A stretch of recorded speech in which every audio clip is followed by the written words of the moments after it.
Poetry Slam by Verakunda. Jedediah hated to admit it, but there were times when courting a Roman general had its drawbacks. Not often, but there were times.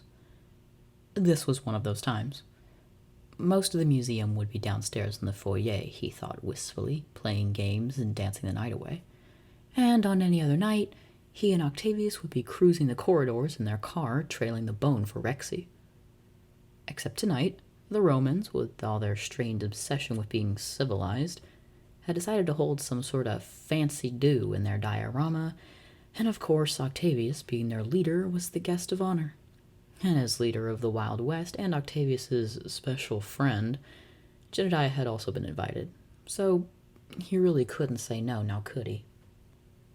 And that was how he'd ended up bored out his skull, sitting next to Octavius at a goddamn poetry reading.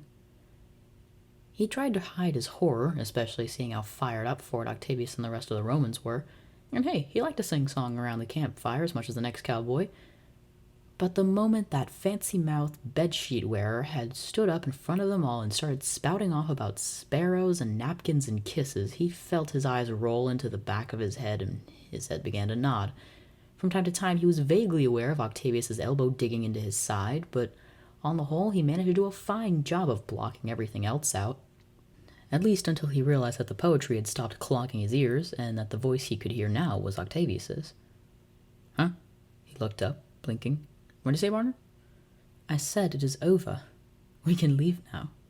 Octavius was already standing, looking faintly amused. Come. Sure enough, the poet had disappeared and the audience were dispersing. Octavius was taking off and Jed followed. You know something, partner? He said, falling into step alongside him. I think I liked you Romans better when I thought y'all were just about conquering the world and standing in straight lines. Is that how you beat your enemies into submission after the battles? You get Cat What's-It to read 'em poetry till they break down? His name is Catullus, replied Octavius, refusing to take the bait, and his work is some of the finest ever written in its meter. Guess I'm just too much of a barbarian to appreciate it, said Jed with a grin. Quite, Octavius smiled back. He did recite some of his, earthier pieces, which would have no doubt appealed to you, but you were asleep by then. Well, can you blame me? All that talk about living and loving, how namby-pamby can you get? Octavius raised an eyebrow. I thought it a very fine sentiment. Jed grinned wider, unable to resist yanking the chain a bit more.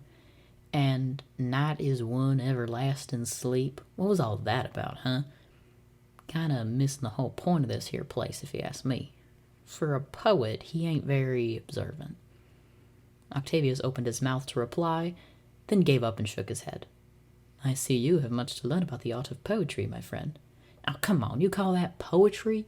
Jed exclaimed, waving his hands dramatically. He quoted, Give me 1,000 kisses, then 100, then another 1,000, then another 100, then another 1,000. That ain't poetry, Octavius. Hell, I could have written that. Octavius nodded gravely, then smirked. But you didn't. Mind you, I've heard the sort of songs your people sing, filled with young women being murdered, interminable horse races, and inept bandits languishing in prison. Yeah, well, them's real things that ordinary folk can relate to. Not like all them hundreds and thousands of kisses. That ain't practical. Couldn't be managed. Octavius suddenly stopped walking, and he turned towards him, eyes dark. Oh, Jedediah, that sounds suspiciously like a challenge. Jed stopped short, gaping. He saw Octavius smirk ever so slightly. Then, next thing he knew, his back was against a column, and Octavius had a hand pressed against his chest. Thank the Lord all the rest of the Romans had sauntered off, he thought, as the blood rushed to his face. Octavius leaned in. He brushed a feather-light kiss against Jedediah's lips, agonizingly slow, then moved his mouth to his ear and breathed, That's one. Cottoning on, Jed leaned his head back against the column. Hey now, partner, don't you even think about it. Octavius ignored him and kissed his temple. 2. Jedediah bit down on a groan, his resolve crumbling fast. But he was still stubborn enough to insist. I'm telling you, Octavius, it can't be done. Octavius just smiled, then pressed another kiss just beneath his jaw. 3.